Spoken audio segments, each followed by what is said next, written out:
नमस्कार दोस्तों, आज हम आए हैं एक ऐसी जगह जहां हर कोई आकर उस जगह को केवल देखना ही नहीं, महसूस भी करना चाहता है।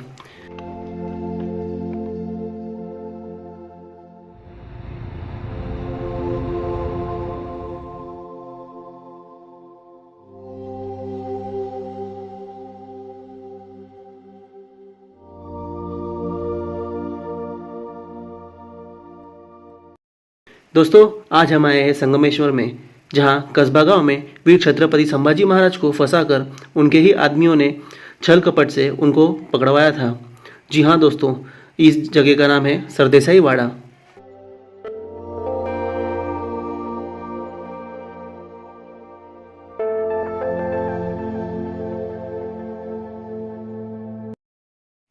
हम जैसे ही छत्रपति संभाजी महाराज जी की बड़ी मूर्ति देखते हैं, उसी के राइट साइड से हमें अंदर जाना है और कुछ ही देर में हमें सरदेसाई वाड़ा दिखाई देता है।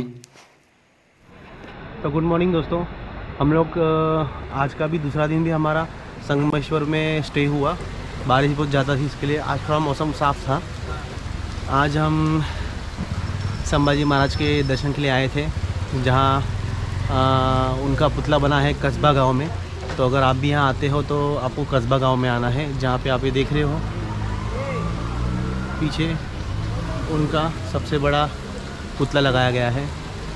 दोस्तों, इसके बाद हम लोग अभी आगे निकलेंगे, जहाँ पे संभाजी महाराज को कैद करके उनके साथ अत्याचार किए गए थे। तो आगे चलते हैं और फिर देखते हैं।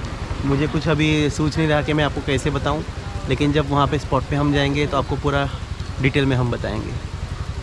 तो चलो आगे चलते हैं। तो दोस्तों, अभी हमने छत्रपति संभाजी महाराज के दर्शन तो किए, पैर छुए, और अभी हम वहाँ से यहाँ से आगे जाएंगे, जहाँ पर उन्हें कैद करके रखा था। उस वाड़े का नाम है सरदेसाई वाड़ा। दोस्तों, एक कहते हैं ना, अंदर से एक बहुत कहने की मैं कोशिश कर रहा हूँ, लेकिन कह नहीं पा रहा हूँ, क्योंकि उनके साथ जो किया गया, आप अगर उनकी हिस्ट्री पढ़ेंगे तो आप भी थर थर काँपने लगेंगे। तो चलो पहले वहाँ जाते हैं, फिर आगे हम आपको धीरे धीरे सब कुछ बताएंगे।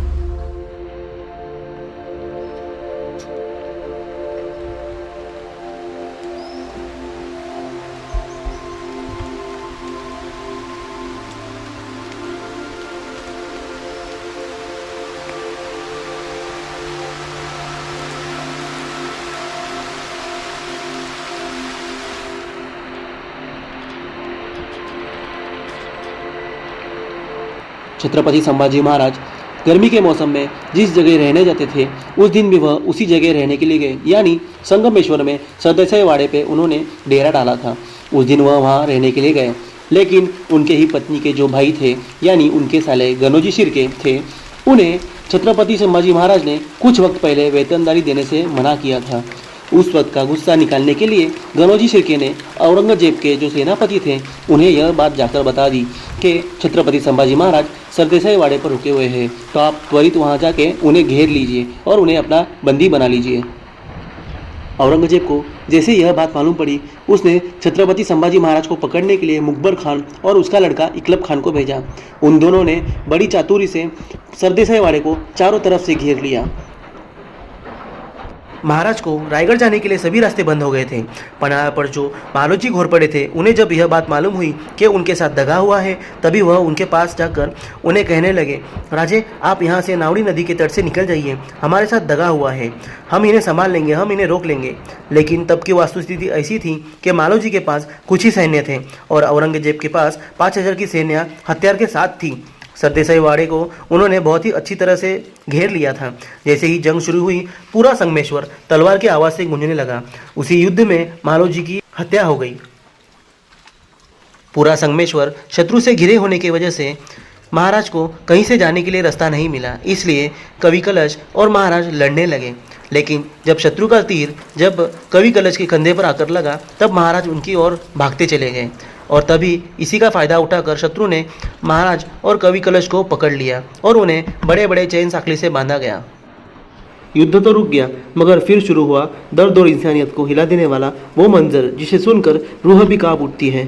हमें कांटा भी लगता है तो हम चिल्ला उठते हैं, मगर यहाँ पर तो औरंगजेब ने महाराज और कवि कलश का 40 दिन तक टॉर्चर किया था। जब छत्रपति संभाजी महाराज औरंगजेब के कब्जे में थे तब औरंगजेब ने उनके सामने 3 शर्तें रखी और कहा, अगर तुम ये 3 शर्त मानते हो तो मैं तुम्हें छोड़ दूंगा। पहली शर्त यह है कि मराठा किंगडम मेरे हवाले कर दो। दूसरी शर्त यह थी कि जितना भी सारा लूटा खजाना है वो हमें दे दोगे। और तीसरी शर्त यह थी कि तुम अपना धर्म परिवर्तन कर दोगे। लेकिन महाराज चुप रहे और उन्होंने कुछ नहीं कहा। यह देख औरंगजेब क्रोधित हुआ, बौखलाया और उसने अपना क्रूर रूप दिखाना शुरू कर दिया। औरंगजेब ने छत्रपति संभाजी महाराज और कवि कलश के बाल नोचने शुरू कर दिए, उनके हाथों पैरों की चमड़ी छिलवा दी। इतना ही नहीं तो उसने उनके पैरों के नाखून उखाड़े और इतने से ही दिल नहीं भरा तो उनकी उंगलियां भी काट दी। वह रोज आता और छत्रपति संभाजी महाराज से पूछता, अगर तुम मेरी 3 शर्तें मानते हो तो मैं तुम्हें रिहा कर दूंगा, छोड़ दूंगा। लेकिन छत्रपति संभाजी महाराज चुप रहे। आखिरकार औरंगजेब ने क्रोधित होकर उनके आंखों में जल्दी सलिया घुसा दी। फिर भी छत्रपति संभाजी महाराज ने उनकी शर्तें मानने से नामंजूर कर दिया। आखिरकार औरंगजेब उनके सामने घुटने टेक देता है और वो कहता है, मेरे आज 4 बेटे हैं, अगर उनमें से अगर तेरे जैसा एक भी वीर छत्रपति संभाजी महाराज जैसा मेरा बेटा होता तो मैं इस देश को मुगल सल्तनत बना देता। अरे वो राजा ही कैसा जो शत्रु के सामने अपने घुटने टेक दे। आखिरकार औरंगजेब ने हार मानकर उनके टुकड़े टुकड़े कर दिए और पुणे शहर के पास वडुतुळापुर गांव के पास फेंक दिया, जहां इतने बड़े महाराज का स्पर्श हुआ है, जहां उनके पैरों की धूल से धरती पावन हुई है। क्या हम उस बड़े इतिहास को संभाल नहीं सकते? मैं सरदेसाई परिवार और सरकार से विनती करता हूँ दिल से कि उस वास्तु की जो भी हालत हुई है प्लीज़ उसे सुधारें और उसकी मरम्मत करें। जब उनके टुकड़े टुकड़े करके उन्हें फेंक दिया गया तब सब मराठा यूनिटी एक साथ आने लगी और एक ही नारा गूंजने लगा, देश धर्म पर मिटने वाला शेर शिवा का छावा था, महापराक्रमी परम प्रतापी एक ही शंभू राजा था।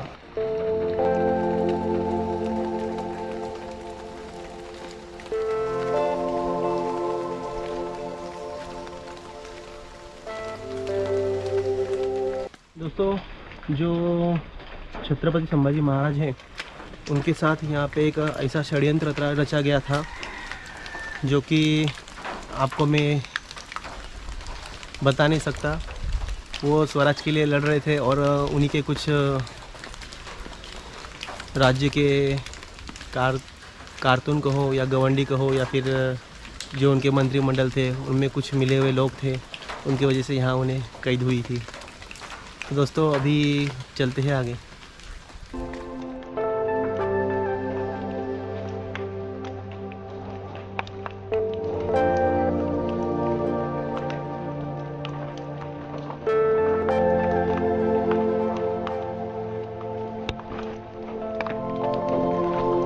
तो दोस्तों हम फाइनली सरदेसाई वाड़ा जहाँ पे है कस्बा गांव, उसी जगह पे हम अभी आए।